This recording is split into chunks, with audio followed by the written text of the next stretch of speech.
Dalam laga pekan ketiga yang akan berlangsung pada Kamis sore, Sriwijaya FC akan menjamu Persikota Tangerang di Stadion Gelora Sriwijaya Jakabaring Palembang. Setelah hanya meraih 1 poin di laga sebelumnya, skuad Sriwijaya FC terus berbenah dan mematangkan taktik serta strategi bermain mereka. Pelatih Jafri Sastra mengingatkan anak asuhnya untuk tampil percaya diri saat menghadapi Persikota.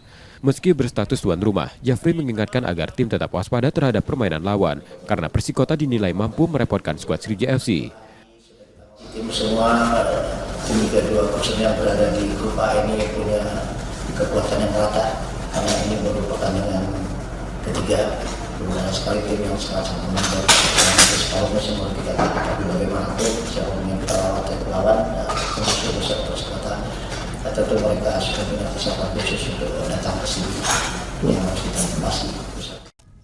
Saat ini Sriwijaya FC masih tertahan di peringkat ke-7 klasemen sementara grup 1 dengan raihan 1 poin dari 2 pertandingan.